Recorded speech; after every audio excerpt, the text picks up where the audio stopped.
Good evening. I'm Lisa Desjardins. John Yang is away.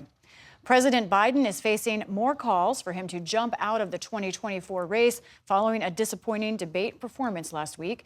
Today, moderate Democratic Congresswoman Angie Craig publicly declared that Biden should step aside as the party's nominee, citing the debate and his words since, saying she does not believe he can win against Donald Trump. PBS News has spoken with major Democratic donors and members of Congress today who are privately signaling the same call. This despite Biden sitting down yesterday for a television interview to address those concerns. The president told ABC's George Stephanopoulos he thinks he can win and does not plan on dropping out.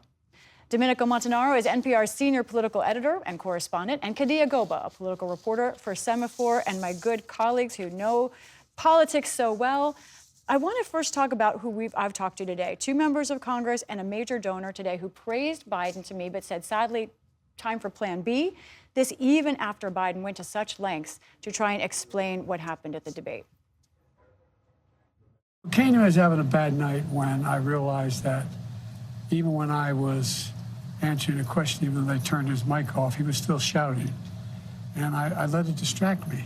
I'm not blaming it on that. But I realized that I just wasn't in control. Kadia, I know it drives voters crazy when we use these anonymous sources, but this is a very delicate moment. The White House is trying to reassure Democrats, but what's your reporting on how much the momentum may be moving the other way?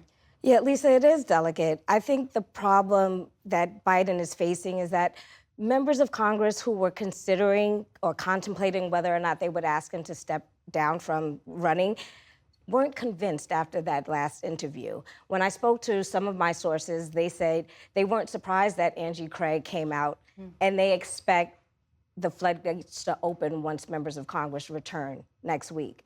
So I think we'll hear more members come out and say the same thing. I think it does depend on what they do hear from their constituents. But to be honest with you, it's been a week of this, right? And Joe Biden is in control of his own destiny. If he wants to run, he's going to run. Now, he did say, we heard that clip where he said, you know, if the Lord Almighty came down and told me, Joe, you shouldn't run, then I won't run.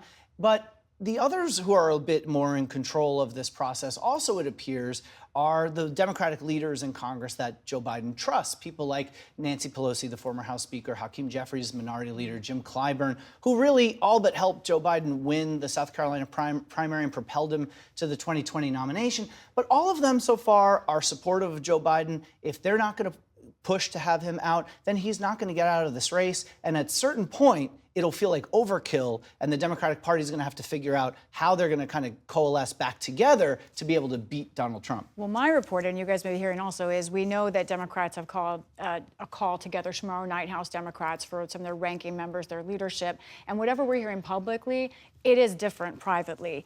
One thing I want to get to is a key question. It's not just about Biden's ability right now, but what will his ability be like 2 years, 3 years from now? And here's how Stephanopoulos brought that up.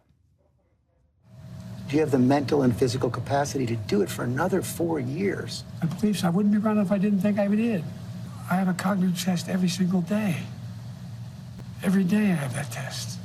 Everything I do. You know, not only am I campaigning, but I'm running the world. But he's not agreeing to submit to some kind of specific cognitive test. Domenico, you wrote that a key factor here about Biden, it can go either way depending if you support or not him, is that he's stubborn. Now, clearly, I mean, look, Joe Biden has had obstacles throughout his life, right? And he's had lots of naysayers. People tell him that he's not supposed to run. People telling him that, you know, he's not the best candidate, to defer to others. And this happened in 2015 when former President Obama basically got him to step aside to allow Hillary Clinton to run. And they look at that, the Biden folks, and say, look, you were wrong then, you're wrong now, because they feel the Biden name can still win. You know, it's a difficult thing. This is a conversation, frankly, though, that the Democratic Party should have probably had 2 years ago, as opposed to 4 months until Election Day. I hear that so much. We've been talking about lawmakers, but Kadia, you've got some reporting about donors, and I also hear donors not just hesitant, but moving away. How significant is the donor message to the Biden campaign right now? I would say it's pretty imperiled. You know, donors look at this a little more black and white than lawmakers, right? They're not thinking about constituents. They're thinking, this is an investment that I made to a candidate who I thought would be the best Democratic candidate and who would probably win against Donald Trump. That is not happening with polling, with the botched report or the botched debate, and just recently this interview. What I thought was more stunning on the phone call is people. This is a phone call. You were on a phone call with Biden donors and the Biden campaign. And what I thought was stunning was, well, more advocates for political strategists, was donors ready to move on at this point. It wasn't a matter of humming and hawing. It was just, hey, he is not going to win. How do we convince the Biden campaign that we need someone else at the top of the ticket? And to me, that was incredible, this close to an election, to hear that from big donors. There were strong words on that call. I talked to one of the donors that was on that call that said they actually were sort of offended because the advocates were saying, we don't really think you have a just cause here. And also other Democrats say the White House just isn't listening.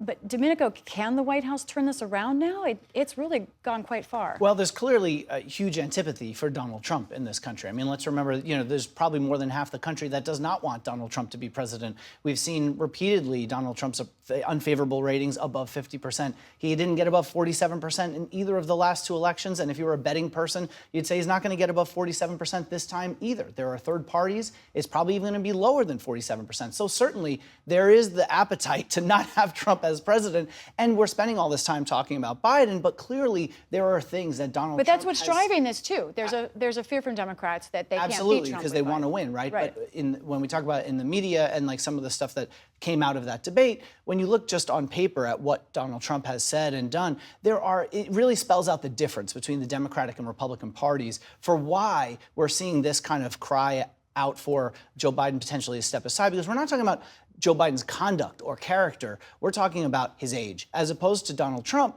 where people have real serious problems with some of his conduct and character. His capability, at least. In our last few seconds, Kadia, is this week make or break? As you said, Congress comes back on Monday. Yeah, I don't know if anything will change Joe Biden's mind, but I do think a flurry of Democrats will come out asking to step down, even if it's for the benefit of their own constituents and something they need to prove in those swing districts that, Trump won.